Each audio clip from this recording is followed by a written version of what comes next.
In nomine Patris et Filii et Spiritus Sancti. Amen. Veni Sancte Spiritus. Repletuorum codifiterium. Suemoris sine macende. Emite Spiritum tuum et creabuntur. Oremus Deus codifiterium Sancti Spiritus illustrationem corporisti.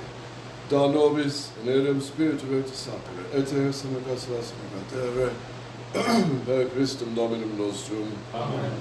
Cor Mariae Immaculatum, Ora pro nobis. Sancte Joseph, Ora pro nobis. Santa Margarita, Ora pro nobis. Santa Teresia, Ora pro nobis. in the Patris et Filii et Spiritus Sancti. Amen. Can you put the other fan on low? That one's a little quieter.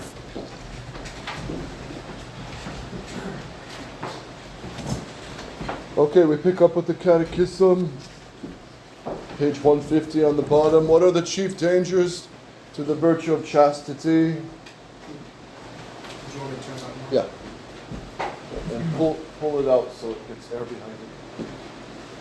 Question 257, Father. Yes. Go ahead. The chief dangers to the virtue of chastity are idleness, sinful curiosity, bad companions, drinking, immodest dress, and indecent books, plays, and motion pictures. So what kind of drinking is he talking about? Alcoholic drinking. Well, getting drunk. Yeah, I mean, there's drinking. Of course, the scripture says God gave wine to cheer the heart of man and the souls. And Christ will use wine to be changed to his precious blood. And at the wedding feast, he's going to turn 153 gallons of water into wine. So does that mean all drinking? No. So what kind of drinking would be a danger to chastity? And moderate drinking. Excessive drinking. Excessive and in a lax company, a worldly company, yes. Idleness. Idleness is the pillow of Lucifer. Our mother always told us. Idleness is the pillow of Lucifer. Some call it idleness is a workshop of the devil. You've heard that, right? Mm-hmm. Sinful curiosity. Yeah, just scrolling and scrolling and scrolling aimlessly on internet can be dangerous. Bad companions, that's obvious. Many go to hell because of bad friends, peer pressure. And that's not just with kids. That's not just with adolescents and college kids either. Men in the workplace can give in to the pressure of their co-workers, right? And just join them in impure talk or their sinful boasting. Immodest dress, that's obvious. Indecent books, that's obvious. Plays and motion pictures, many movies. So we always have to remember who owns Hollywood, who owns the movie industry. Most of it's in the hands of the enemies of Christ. So they know they can brainwash people very easy now. Remember Stalin in Moscow and throughout the cities of Russia, he would have loudspeakers promoting communism for about 3 or 4 hours a day, just loudspeakers pounding the propaganda. So he would never have dreamed of having movies with color. And now the movie screens are so vivid, it looks so real. So it can be very dangerous. And it can be used for good. The Pope Pius XII said that. It can be used for good. You know, an inspirational movie can do a lot. Right? But in the hands of the enemies of Christ, they always want to corrupt. Who told me that there was a black woman acting for Christ? What was her position? She's a black woman, and what else? She's a black woman playing Jesus in a play. In a live play? Yeah. Where was It it? didn't come out yet, but I think that. Yeah. Yeah, that's a huge scandal. Huge. And a mockery. A, we must avoid as far as possible any person, place, or thing that is likely to tempt us to immodesty and impurity. Special care must be taken to avoid the near occasions of these sins. So that's why dating, the American system of dating, is so corrupt. Dating means going alone with a girl, or a girl with a guy, as teenagers. Drive off to nowhere land. And what is that called? Putting oneself in? The occasion. I mean, it's obvious. It's obvious. Oh yeah, we're just praying the rosary, Mom. Yeah, right. So maybe they were. Maybe they did pray the rosary for the first few times. But original sin being what it is, there's going to be somewhere inclination towards sin. Especially if they like each other or love each other. At that age, they have to be, you can't be courting or dating until one is of age and one is ready to support a family, especially the man. He must be ready to support a family, to be seriously courting a girl. So, anything else is just putting ourselves in the occasion of sin, right? And that's why even priests have fallen. That's why the priests, it's a general rule that priests, when they meet, they have an office, they have a window on their door, so people walking by can see. And the priest has to be very careful with these things. So,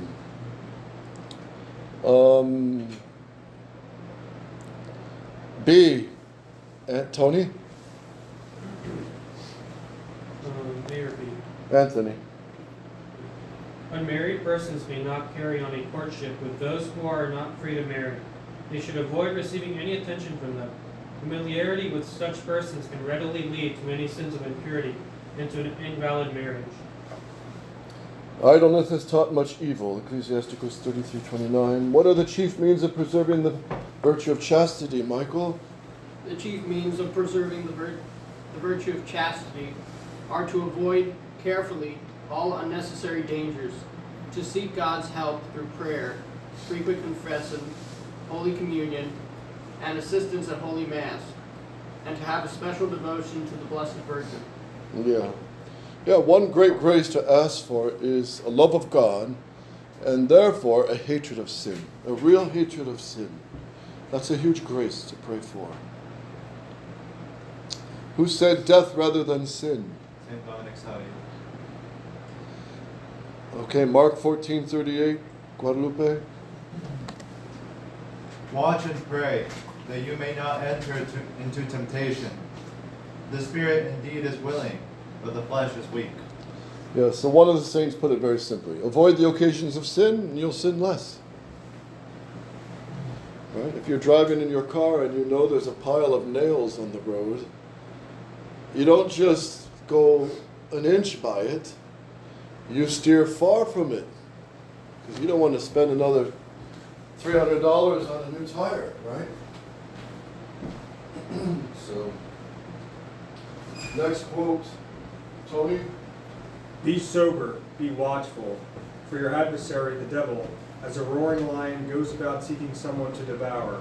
Resist him, steadfast in the faith, knowing that the same suffering befalls your brethren all over the world. Yes. Where's that sung? In what part of the divine office? Compline. Yes. Important truths about the 4th, 5th, and 6th commandments. After the first 3 commandments, go on, Tony.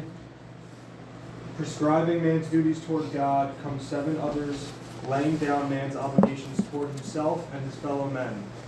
There is first a special commandment regarding the important duties of children toward their parents, and of parents toward their children. This is the 4th of the 10 commandments.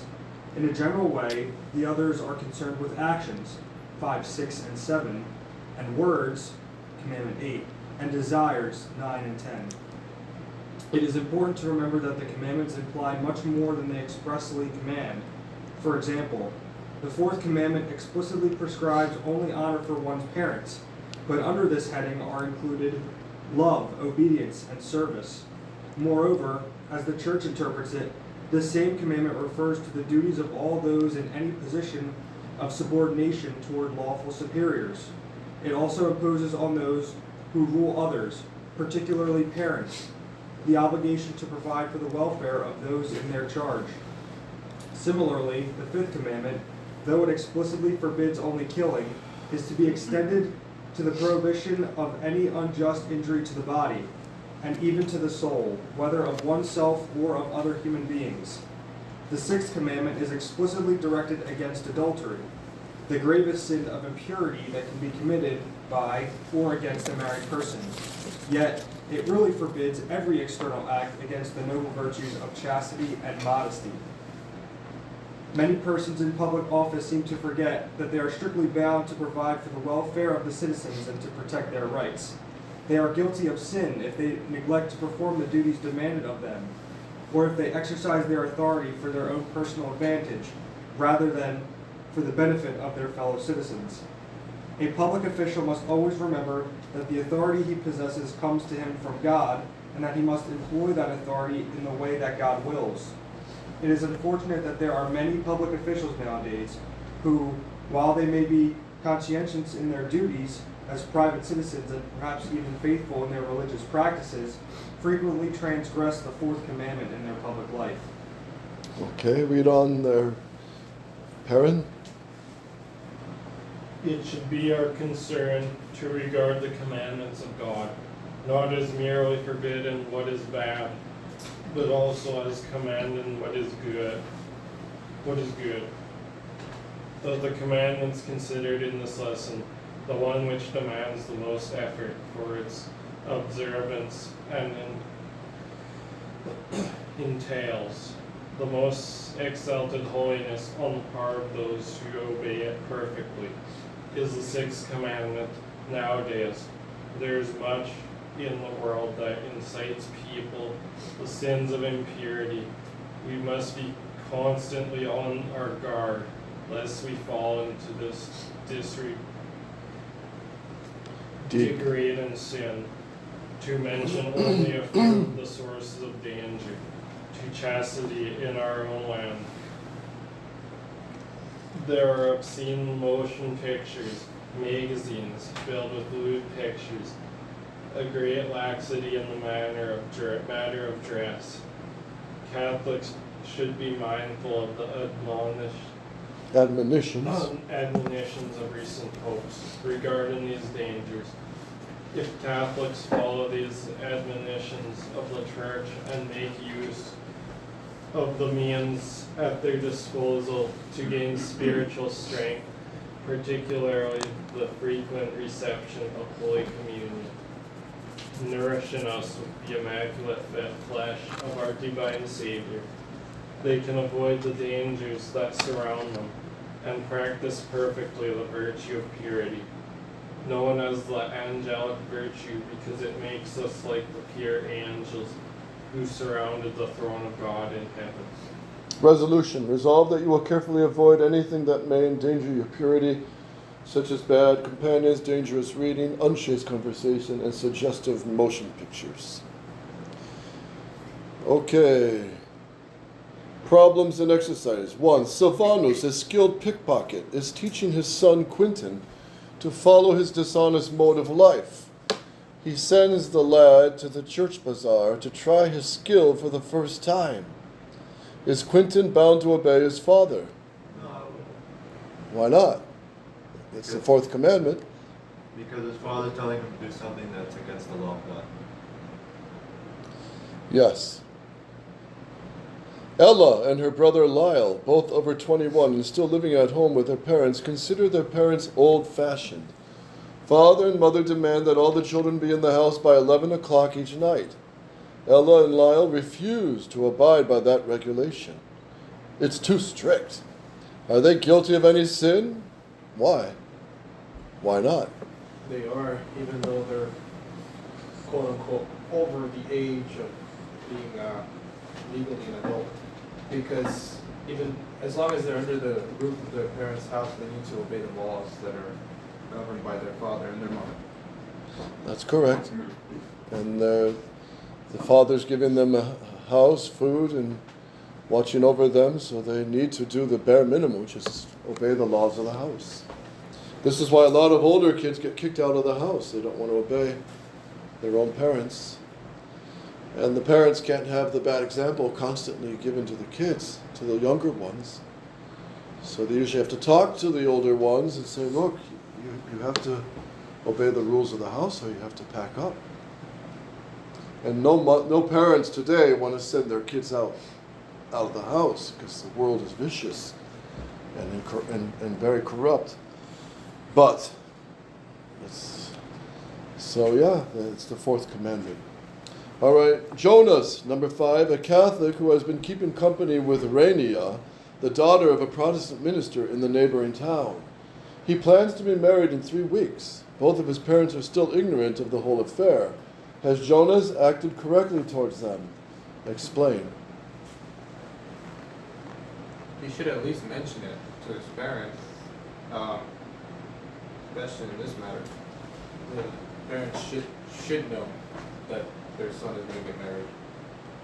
The dad and the father should give him the blessing to make it happy.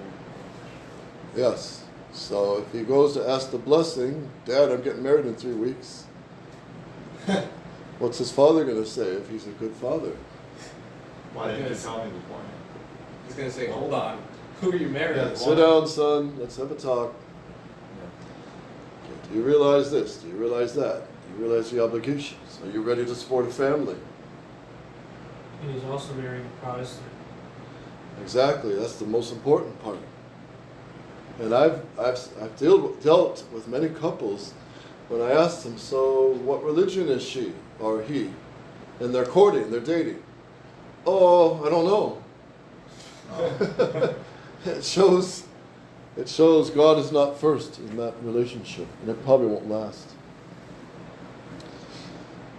7, Paul is a very sick boy. The doctor has ordered certain tablets to be taken every 3 hours. Has Paul an obligation to take the doctor's prescription?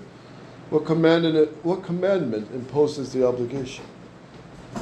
Okay, so provided the doctor is good and he knows the balance between the pharmaceutical medicines and natural remedies. So let's just say he's giving them oil of oregano to combat some infection. But if it doesn't work, he's going to give them stronger antibiotics.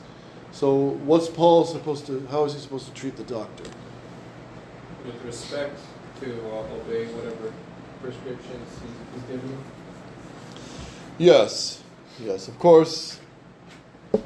In today's situation, the doctors are well trained to sicken people and kill them. That's a fact. I mean, if you got one doctor who's killing babies in the morning and then taking care of you in the afternoon, can you trust such a doctor? But that's what we're dealing with today. So these are the 40s when doctors were honest and they took the oath. What was the oath? The Hippocratic Oath. What did it say? Which was abolished in the 1970s, mid-70s. Every doctor and every nurse had to take the Hippocratic Oath, which said what? I swear before God, I will do my best to sustain life. To sustain life. And give every means possible to sustain life.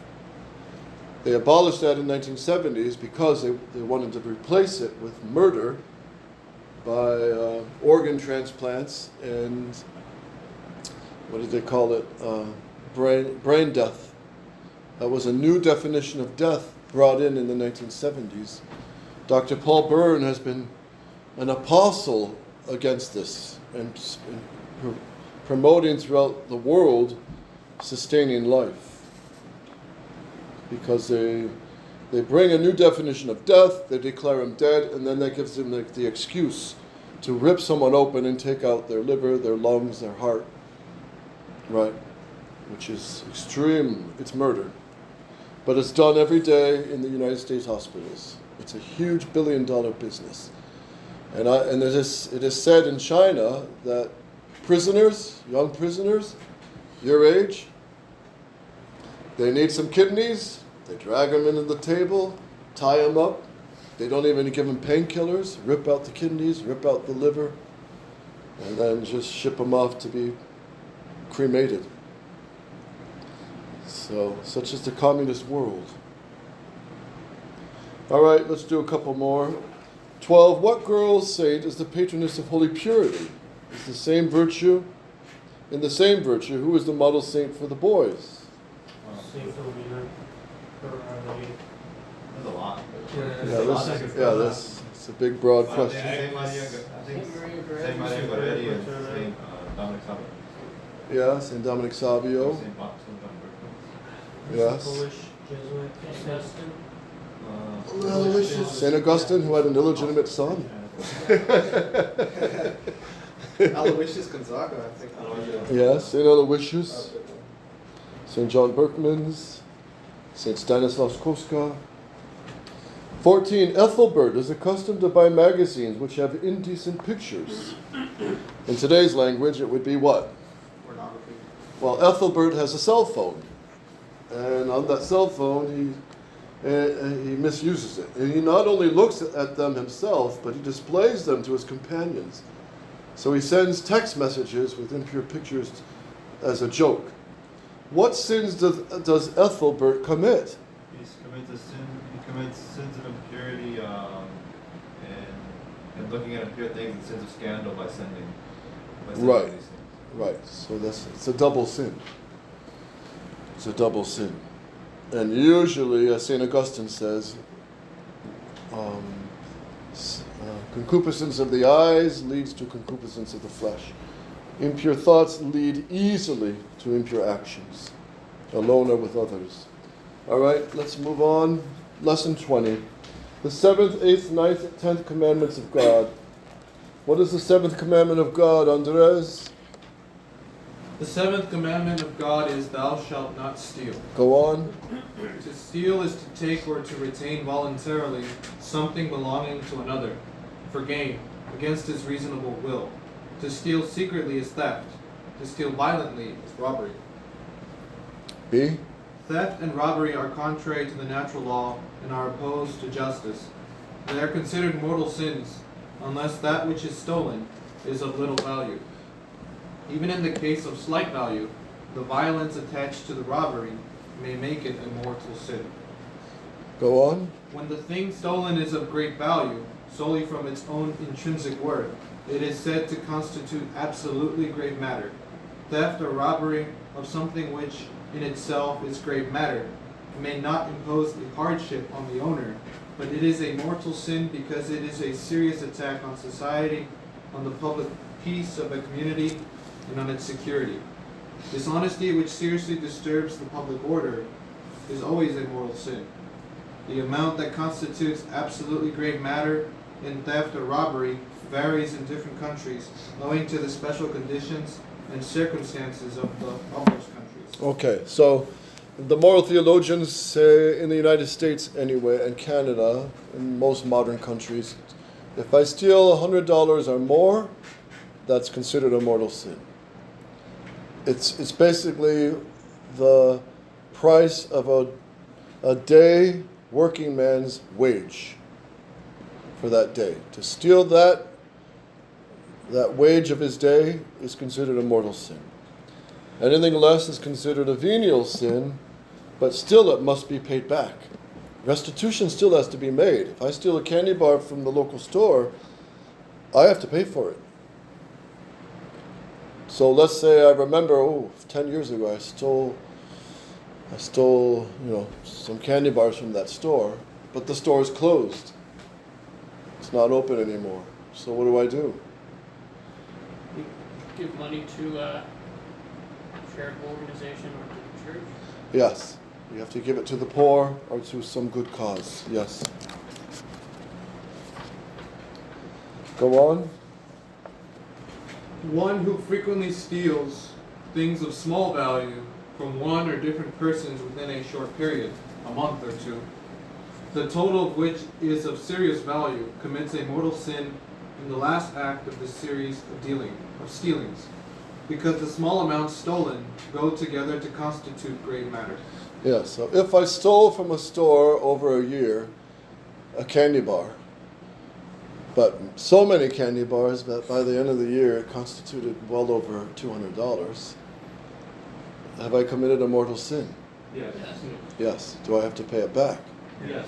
Do I have to go to the store, find the manager and say, look, I stole $200 worth of your candy bars.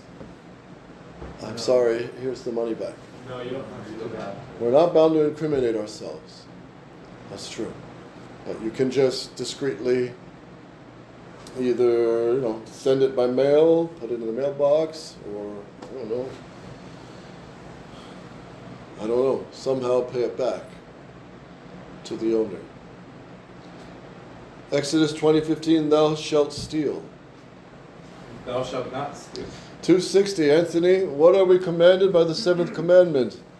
By the seventh commandment, we are commanded to respect what belongs to others, to live up to our business agreements, and to pay our just debts.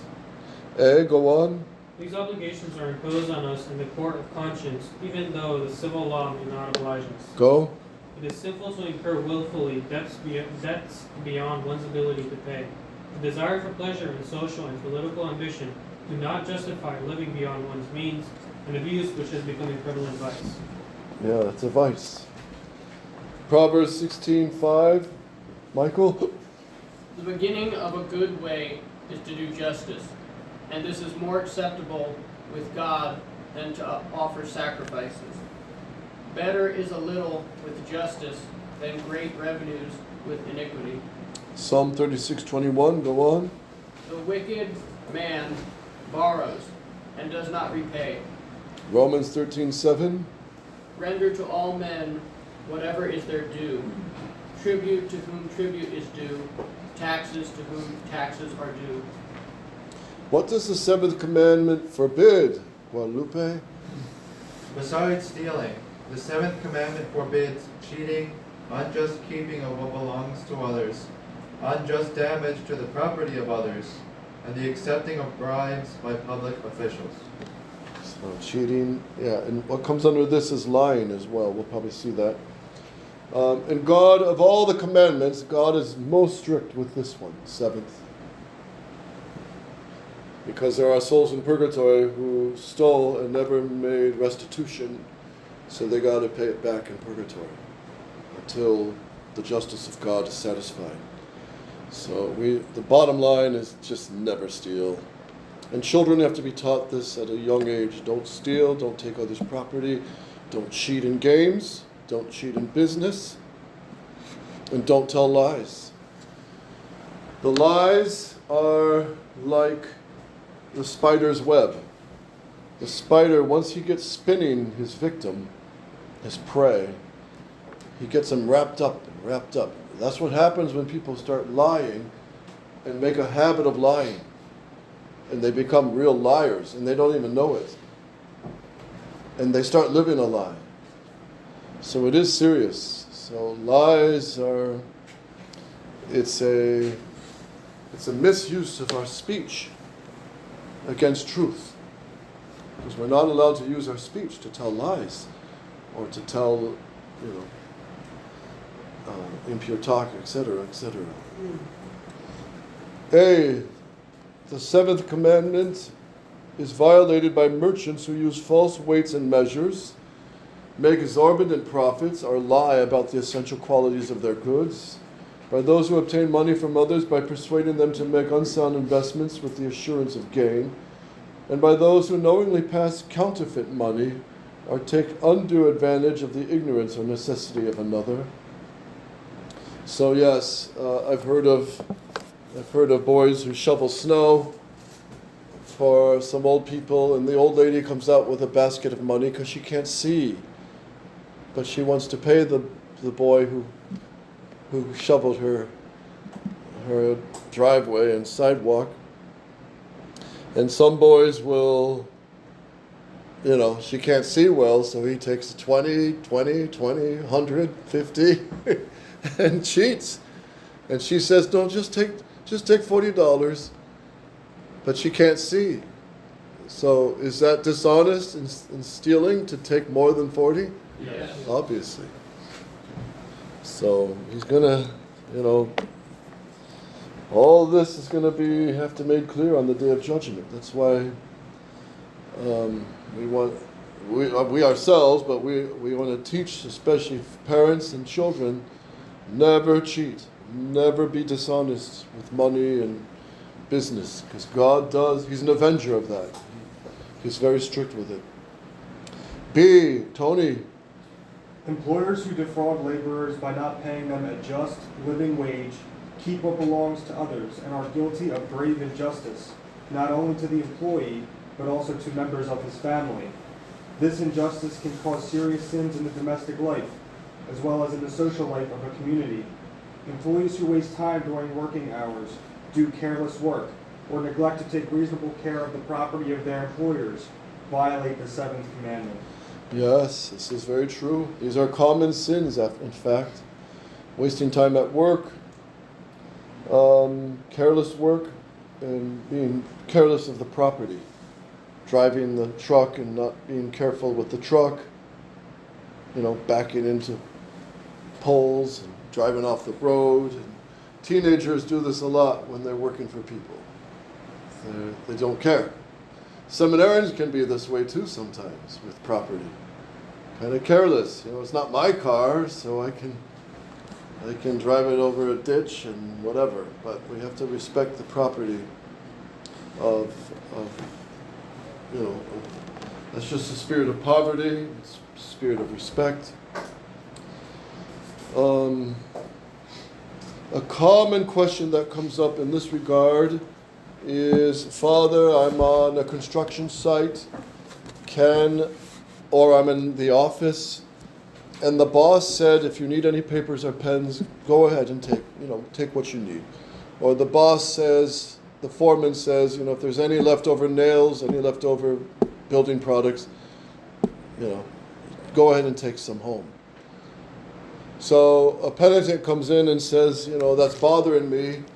Am I stealing when I take extra paper or pens? Am I stealing if I take extra, bricks from the construction site? Well, what would you tell them? No, because assuming that the person telling them has authorization to say what he's saying, that he wouldn't be sinning because he's been given permission to take the thing. Right.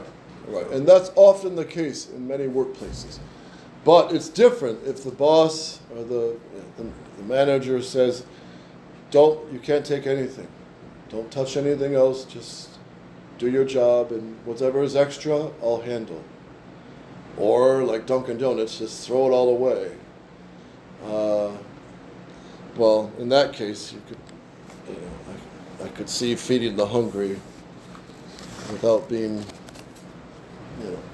making a big deal of it.